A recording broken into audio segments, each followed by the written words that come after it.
नमस्कार दोस्तों, आप देख रहे हैं सीईटी स्पेशल में।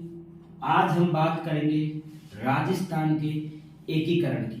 दोस्तों, जो सीईटी का सिलेबस है उसमें राजस्थान का एकीकरण एक बिल्कुल अलग टॉपिक दे रखा है, स्पष्ट से राजस्थान का एकीकरण। तो आइए आज समझते हैं राजस्थान के एकीकरण के बारे में संपूर्ण जानकारी। ठीक है, खटाना जी के ट्रिक पर। ठीक है, तो सबसे पहले ये मोटिवेशनल पंक्तियां जो आपको बनाएंगे ऊर्जावान। कुछ लोग हैं जो वक्त के सांचे में ढल गए, कुछ लोग हैं जो वक्त के सांचे में ढल गए और कुछ लोग हैं जो वक्त के सांचे ही बदल गए। तो दोस्तों, अब आपको डिसाइड करना आपको कैसे बनना है, कैसा बनना है। कुछ लोग हैं जो वक्त के सांचे में ढल गए और कुछ लोग हैं जो वक्त के सांचे ही बदल गए दोस्तों। ठीक है, आइए शुरू करते हैं राजस्थान का एकीकरण। अब देखिए दोस्तों, राजस्थान का एकीकरण शुरू करने से पहले आपको एक स्टोरी बता देता हूं जिससे आपको समझने में सहायता मिलेगी। ठीक है, बात स्वतंत्रता, जब भारत स्वतंत्र हुआ था 1947 में, उससे पहले की है दोस्तों। स्वतंत्रता से पहले भारत में जो राजपूताना था उसमें 19 रियासतें, कितनी रियासतें? 19 देसी रियासतें।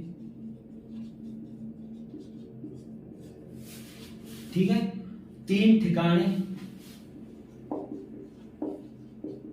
ठिकाने और एक केंद्र शासित प्रदेश था। क्या था दोस्तों? एक केंद्र शासित प्रदेश था।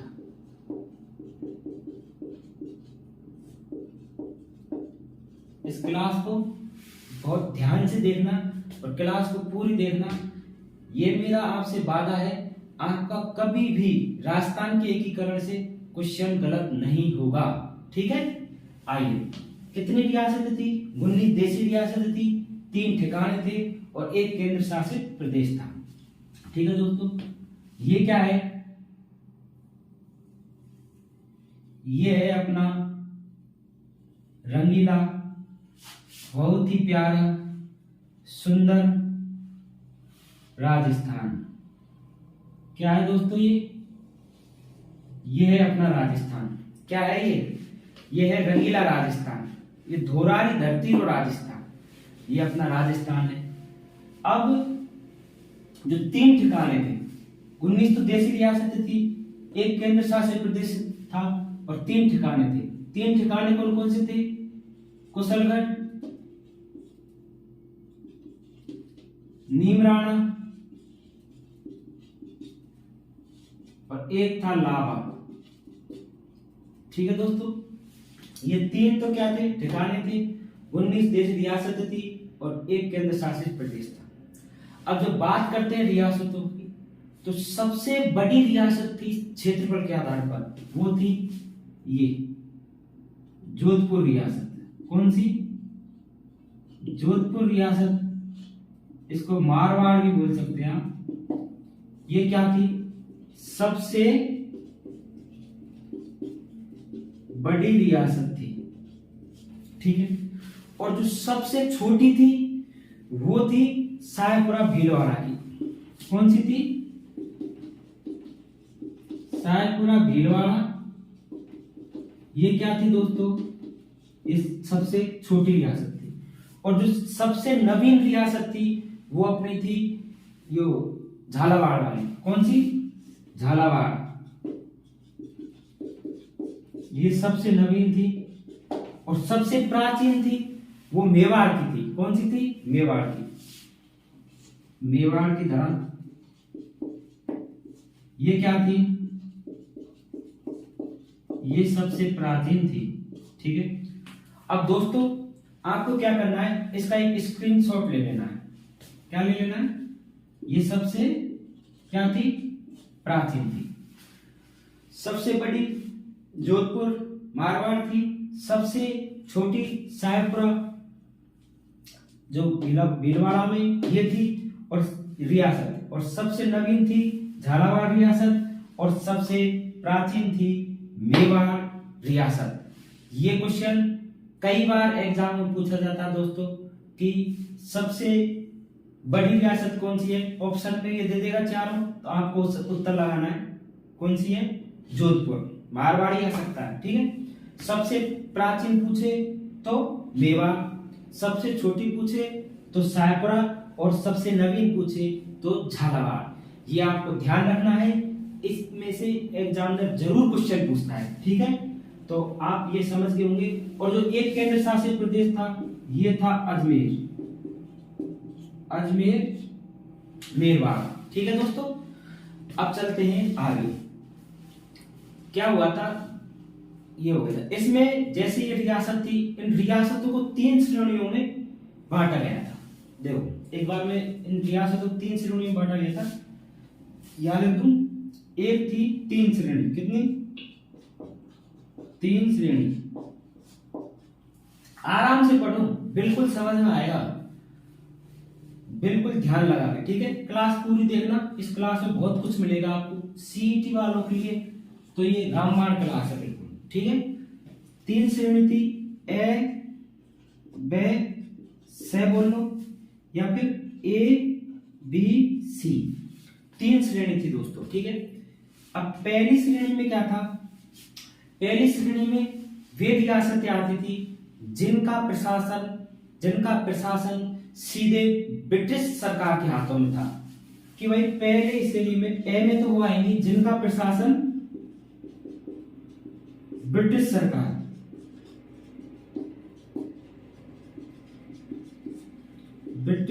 के हाथ में था। मतलब वहां पर जो ब्रिटिश सरकार करेगी ना वही होगा, ठीक है। तो जिनका प्रशासन ब्रिटिश सरकार के हाथों में था, एक बार ये है ना। इसके अंदर कौन कौन से आते थे, इसके अंदर बम्बई, बंगाल और बिहार आते थे। कौन से आते थे दोस्तों,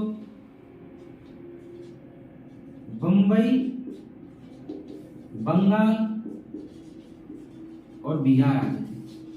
देखो राजस्थान का एकीकरण पढ़ने से पहले ये पढ़ना जरूरी है। ये पढ़ोगे तो आपके दिमाग में सीक्वेंस वाइज क्वेश्चन आते रहेंगे, ठीक है।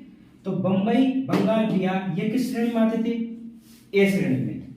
अब बी श्रेणी में जिस पर ब्रिटिश सरकार तथा जो अपने भारत के राजा, महाराजा और महाराणा थे उनका, देखो किसका प्रशासन था, जहां पर ब्रिटिश सरकार का तो था ही, प्लस राजा, महाराजा और महाराणा, ठीक है, इनका भी शासन चलता था, ठीक है। इसके अंतर्गत जो अपनी रियासत थी उसमें से 3 आती थी, जोधपुर, जैसलमेर और जयपुर और बीकानेर। 3 जलेबी बीकानेरी, ठीक है। देखो इसकी ट्रिक है, 3 जलेबी कौन सी, सॉरी बीकानेरी, कौन सी बीकानेर। देखो जयपुर, जोधपुर और जैसलमेर और बीकानेर से बीकानेर, ठीक है दोस्तों। ये आपको आगे भी 2-3 जगह काम आएगा ये ट्रिक, ठीक है। 3 जलेबी बीकानेरी, ठीक है, वह हो गया। अब जो से था याद रखना, से श्रेणी में, सी श्रेणी में क्या थे, सी श्रेणी में वे रियासतें थी जिन पर केंद्र सरकार का नियंत्रण था। कौन सी थी, सी श्रेणी में वे रियासतें थी जिन पर केंद्र सरकार का सीधा नियंत्रण था। 3 श्रेणी होगी। पहली में तो ब्रिटिश सरकार का नियंत्रण था जिन पे डायरेक्ट, वो कौन सी थी, बंबई, बंगाल और बिहार। दूसरी थी जिस पे ब्रिटिश सरकार प्लस राजा, महाराजा, महाराणा का था, वो कौन सी थी, 3 जलेबी बीकानेरी। देखो जोधपुर, जयपुर, जोधपुर, जैसलमेर और बीकानेर। सी कौन सी थी, वे रियासतें जिन पर केंद्र सरकार का सीधा नियंत्रण था, ठीक है दोस्तों। मैं आशा करता हूं कि ये आपकी बिल्कुल समझ में आ गया होगा। इसका एक बार स्क्रीनशॉट ले लो आप, ठीक है, ले लिया। अब चलते हैं आगे।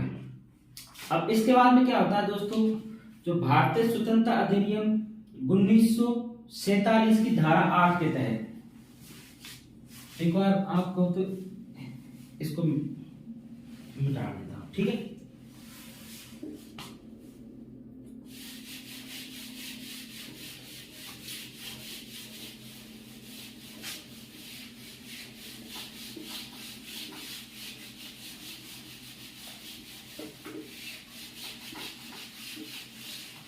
अब देखो दोस्तों, भारतीय स्वतंत्रता अधिनियम 1947 धारा 8, भारतीय स्वतंत्रता अधिनियम 1947 की धारा 8 के तहत क्या कहा था कि भारत सरकार ने एक कानून बनाया था, ठीक है। उसमें क्या हुआ था दोस्तों, उसके जिसके तहत वह रियासत ही अपना स्वतंत्र अस्तित्व बनाए रख सकती है। एक शर्त रखी थी उसमें कि वो रियासत ही अपना स्वतंत्र अस्तित्व बनाए रख सकती है जिसकी जनसंख्या या तो 10 लाख से अधिक हो या उसकी वार्षिक आय 1 करोड़ से अधिक हो। क्या शर्त रखी थी? स्वतंत्र रियासत कौन सी बना सकती है? जिसकी जनसंख्या या तो 10 लाख से अधिक हो, 10 लाख से अधिक हो, या वार्षिक आय जनसंख्या है ना, और वार्षिक आय 1 करोड़ से अधिक हो, ये स्वतंत्र रियासत बना सकती थी, ठीक है। अब दोस्तों इसके अंदर जो इस रूल को फॉलो करती थी वो रियासत भी 4 थी। कौन सी? 3 जलेबी बीकानेरी, 3 जलेबी बीकानेरी, ठीक है दोस्तों। जयपुर, जोधपुर और जैसलमेर, और ये बीकानेर। एक बात और याद आ गई दोस्तों मुझे, जो पंडित जवाहरलाल नेहरू जी थे, उन्होंने राजस्थान की एक ऐसी रियासत थी जिसके बारे में उसे दुनिया का 8वां अजूबा बताया था। वो कौन सी रियासत थी? तो वो रियासत थी जैसलमेर। ये क्वेश्चन एक बार आरपीएससी के द्वारा पूछा गया है, एक एग्जाम में भी पूछा गया है ये क्वेश्चन कि 8वां अजूबा किस रियासत को बताया था? तो वो बताया था जैसलमेर। किसको बताया था? जैसलमेर, ठीक है दोस्तों।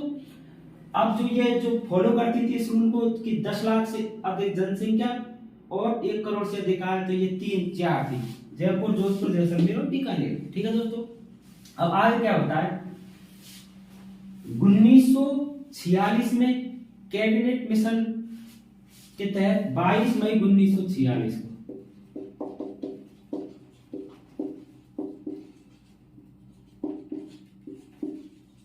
कैबिनेट मिशन के तहत क्या हुआ था कि केंद्र सरकार ने क्या की थी कि कोई भी राज्य अपने छोटे 7 के राज्यों को जोड़ के या तो बड़ी रियासत में मिल सकता है, कोई भी रियासत छोटी छोटी रियासत आपस में जुड़ के बड़ी रियासत बना सकती है, या वो कोई बड़ी रियासत में मिल सकती है, या वह स्वतंत्र अपनी रियासत बना सकती है, ठीक है। तो यह है, तो इसको जो जब उस टाइम पे 25 या 26 जून 1946 को, ठीक है।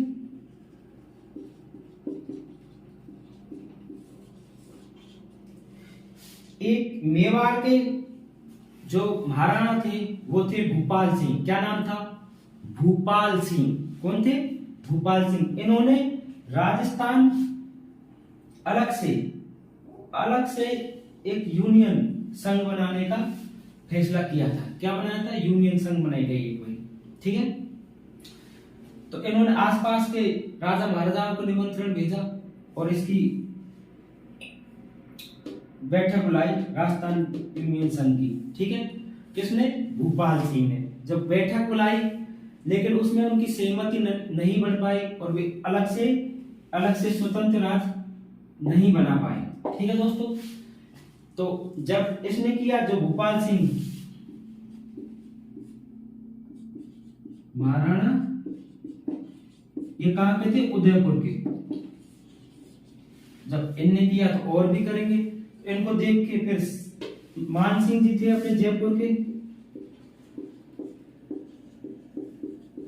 सवाई मान सिंह सेकंड, इन्होंने भी अलग से सभी छोटी मोटी उनको ठिकानों को रियासतों को बुला के फिर अपन भी अलग से एक स्वतंत्र रियासत बनाते हैं, लेकिन ये भी सफल नहीं हो पाए।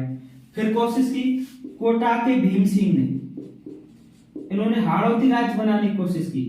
क्या नाम था? कोटा के भीम सिंह, हाड़ौती प्रदेश बनाने की कोशिश की, लेकिन ये भी असफल रहे, ठीक है। फिर डूंगरपुर के थे लक्ष्मण सिंह, ठीक है। कौन थे डूंगरपुर के?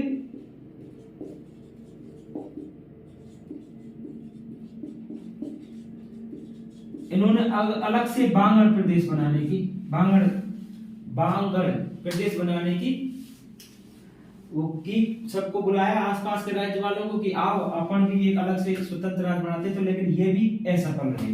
ये क्वेश्चन कई बार पूछे जाते थे, कौन कौन से जो राजा थे उन्होंने ये कोशिश की थी अलग से स्वतंत्र राज्य बनाने की?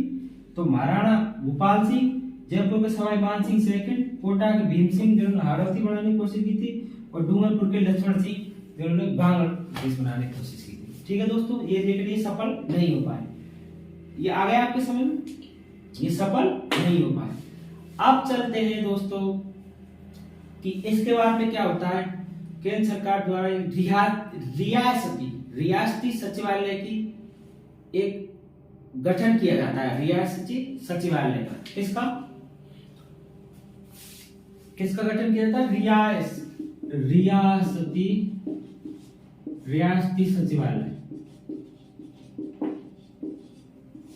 ये क्वेश्चन, ये इकाई है, इसका गठन किया जाता है रियासती सचिवालय की इकाई का। दोस्तों इसका गठन 5 जुलाई 1947 को किया गया था। ये क्वेश्चन भी एग्जाम में आता है, आप ध्यान रखना इसका। 5 जुलाई 1947 को इसका क्या किया गया था? गठन। अब जब ये इकाई का गठन किया गया था रियासती सचिवालय का, इसके जो अध्यक्ष थे वो बनाए गए थे सरदार वल्लभ भाई पटेल।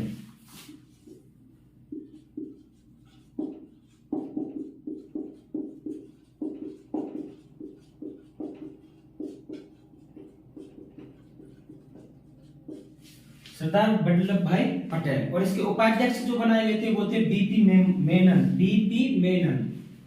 देखो उपाध्यक्ष, जो इसके उपाध्यक्ष नहीं, सचिव कौन बनाए गए थे रियासती सचिवालय के? ये थे बीपी मेनन। ये क्वेश्चन यहाँ से डायरेक्ट एग्जाम में पूछा जा सकता है कि जो रियासती सचिवालय थी उसकी स्थापना कब हुई थी? तो आपको आंसर करना है 5 जुलाई 1947।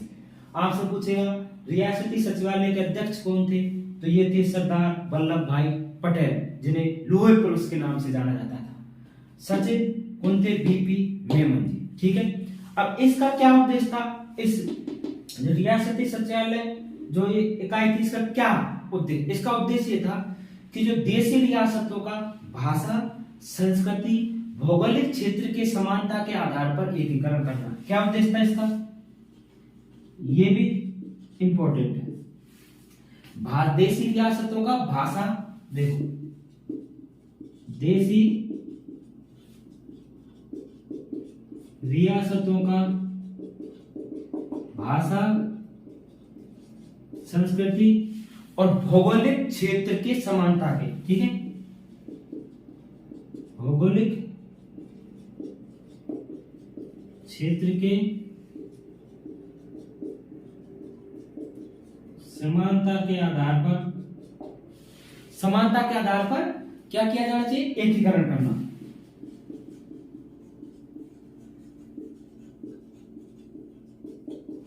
ठीक है दोस्तों, ये इसका उद्देश्य था रियासती सचिवालय का। और ये जो अध्यक्ष थे सरदार वल्लभ भाई पटेल जी और सचिव बीपी मेमन जी ने इसको बहुत ही इसका कर्तव्य था इकाई का, उसको बहुत बखूबी से निभाया था दोस्तों, बहुत शानदार। सबसे ज्यादा अगर किसी का सहयोग रहा है ना एकीकरण में तो वो है सरदार वल्लभ भाई पटेल। क्वेश्चन भी आ जाए तो आप सरदार वल्लभ भाई पटेल पे टिक कर देना, ठीक है। अब चलते हैं राजस्थान का एकीकरण, जो कि 7 चरणों में पूरा हुआ। कितने चरणों में हुआ? 7 चरण में, ठीक है दोस्तों। आइए पढ़ते हैं डिटेल से। आप देख रहे हैं सीईटी